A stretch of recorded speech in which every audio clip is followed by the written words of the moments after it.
Well, today was a long, wet day. So besides bringing some fill in from work, I also had some friends of mine bring in some stone from a job. And I'm looking at this. I'm glad it's not cold enough for this mud to start freezing, because I don't really want to clean off these tracks today. So I'll show you what I got done. Now, this stone came off one of those job sites. If you've ever seen like construction job sites, they put in this black fabric, then they put like stone in, so trucks coming in and out, it knocks the mud off the tires. So once the job is all done, they remove all that stone from like the road and stuff to get rid of it, so they can do it with blacktop or whatever. So I just got a whole bunch of it today. So this is like all really nice, like Astro 1s or like 3-inch stone.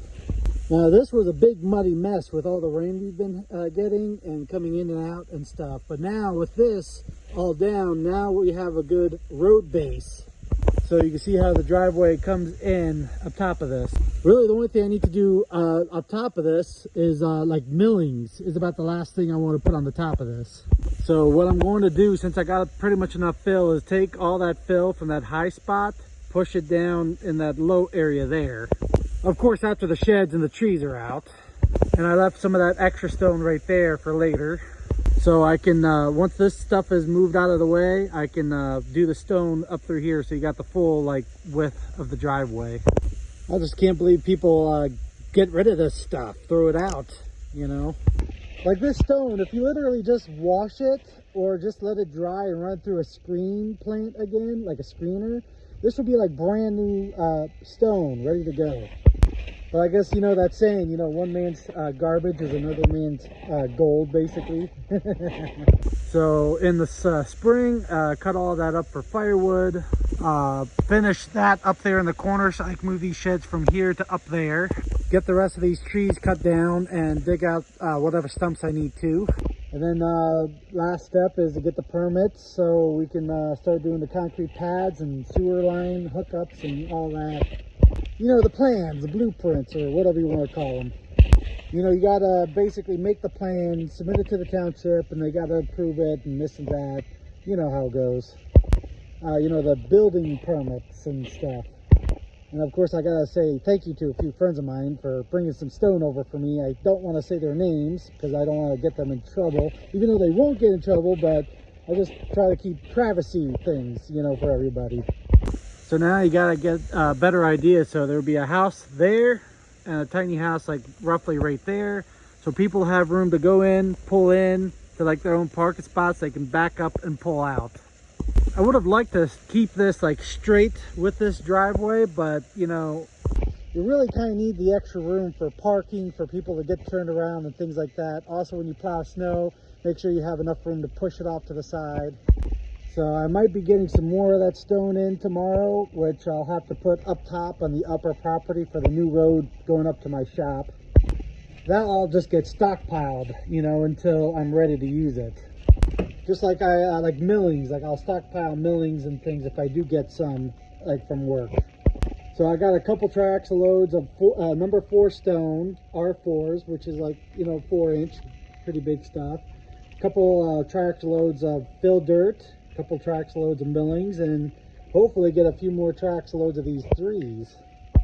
And I got 2 loads of 2A modified, and it would be nice if I can get some more of that, because that's what I'm going to need when I run the service lines, like water and sewer lines. You got to backfill with 2A modified.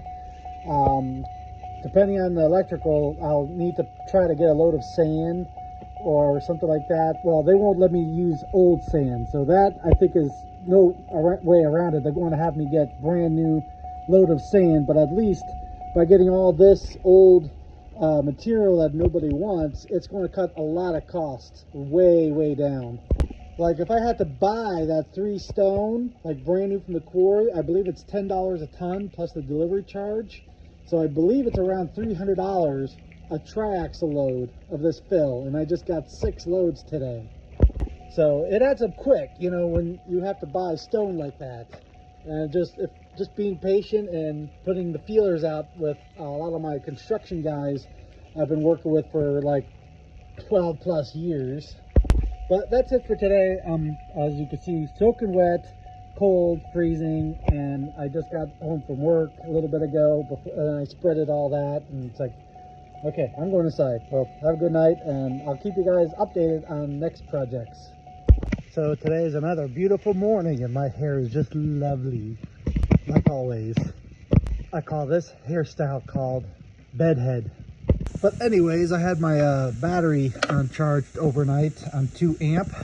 And why with my bulldozer is because I don't have a working generator. Yeah, so this dozer does not have an alternator, it's a generator. And the voltage regulator went bad, and also the previous owner kind of messed up the electrical and stuff. So I didn't want to try to figure it out and put a new voltage regulator on it. So that's why there's just two simple batteries to start the machine and run the little electric fuel pump.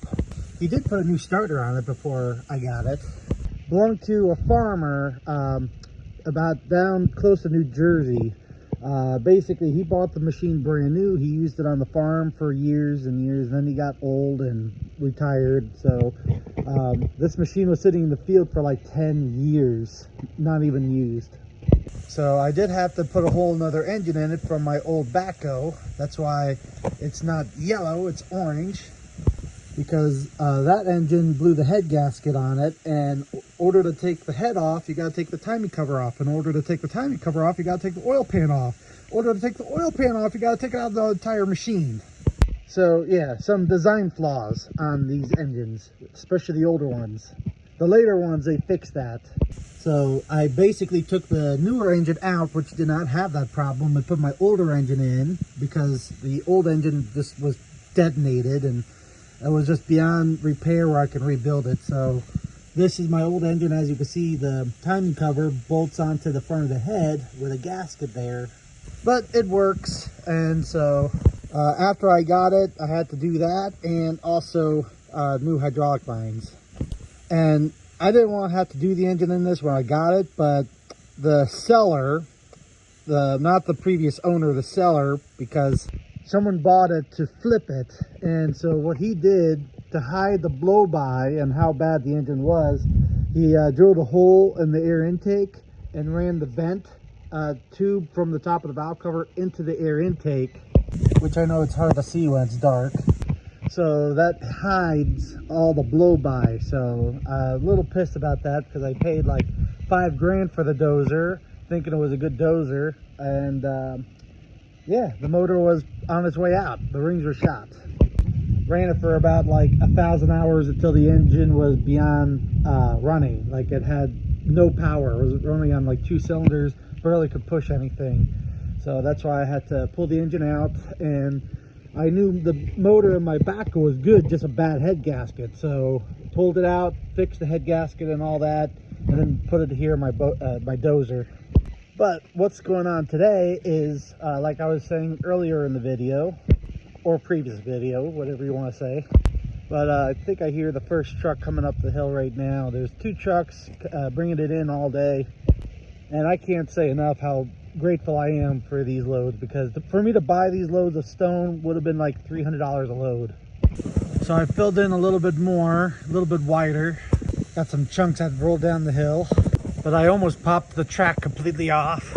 I knew the track tension was getting really loose on this side, and almost came off the front roller and everything. So later I got to take the cap off and pump it up with grease to add tension to the tracks. But I can't stay here and do that. I got to go to work.